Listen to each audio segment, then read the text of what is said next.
In the scorching summer of 1887, rancher Thomas Reed lived alone on a modest cattle ranch near the Arizona Territory. At 38, he had spent most of his life believing every rumor about the Apache people. Neighbors warned him they were dangerous enemies. Thomas never questioned those stories until one unforgettable afternoon changed everything forever.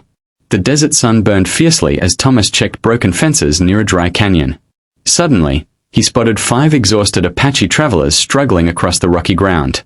Their horses moved slowly, and even from a distance, Thomas could see the people were weak from thirst. His hand rested near his rifle while uncertainty filled his thoughts. Among the travelers stood an elderly Apache leader, a young mother carrying a small child, and 2 teenage boys supporting an injured man. Their water bags hung empty. Despite every warning Thomas had ever heard, something inside him refused to watch another family die beneath the blazing desert sun without offering simple kindness first. Thomas rode toward them carefully with both hands visible. Instead of reaching for his rifle, he lifted a large water barrel from his wagon. Without speaking many words, he placed fresh water before the exhausted strangers and stepped back. The elderly leader studied him silently before allowing the children to drink first without fear. The young mother thanked Thomas in careful English.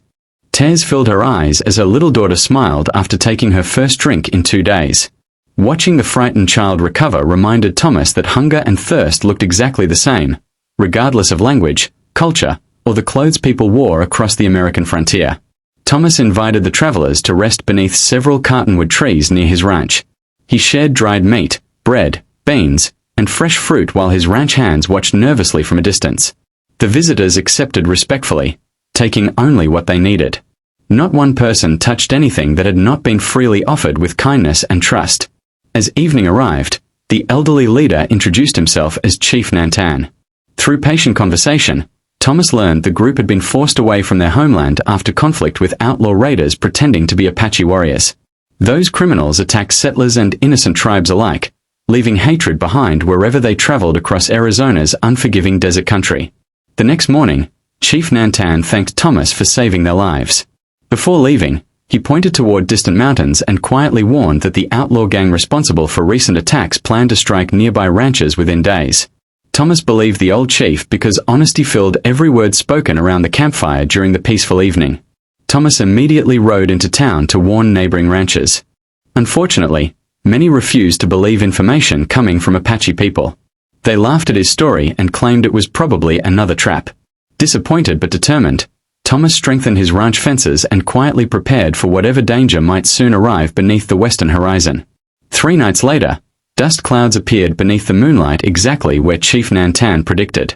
Armed outlaws stormed toward Thomas's ranch, firing rifles while attempting to steal horses and cattle. Before the ranchers lost hope, dozens of Apache riders suddenly emerged from surrounding hills, surrounding the criminals instead of attacking innocent settlers without warning. Chief Nantan and his warriors had returned exactly as promised. Fighting beside Thomas rather than against him, they forced the outlaw gang to surrender after a brief but determined struggle. When sunrise painted the Arizona sky golden, the ranch stood unharmed. Neighboring families realized the people they feared had actually become their greatest protectors. Word of the unlikely partnership spread throughout nearby towns. Some remained suspicious, but many witnessed the truth themselves. Apache families began trading handmade blankets, leather goods, and horses with local ranchers. In return, settlers shared farming tools, seeds, medical supplies, and livestock. Small acts of cooperation slowly replaced years of fear and misunderstanding across the region. Thomas often remembered that everything began with 1 barrel of water. He realized kindness required far more courage than suspicion. Instead of judging strangers through old stories, he chose to see the tired faces before him. That single decision saved lives on both sides and created friendships stronger than fear could ever destroy. Months later, a celebration brought settlers and Apache families together beneath colorful autumn skies. Children laughed while sharing games. Musicians played songs from different traditions. Elderly people exchanged stories beside glowing campfires. Thomas smiled quietly, knowing none of those joyful moments would have existed if he had ridden away instead of offering simple water. Chief Nantan presented Thomas with a beautifully carved wooden horse as a symbol of trust. Thomas accepted with gratitude and placed it inside his ranch house, where every visitor could see it. Whenever someone asked about the carving, Thomas simply smiled and answered that peace sometimes begins with something as ordinary as sharing a drink. Years passed, but travelers across Arizona never forgot the story. They spoke of the rancher who gave water to people everyone else called enemies. Those strangers became loyal friends who protected countless families from violence. The greatest victory on the Wild West frontier was not won through fear or weapons, but through compassion, trust, courage, and humanity.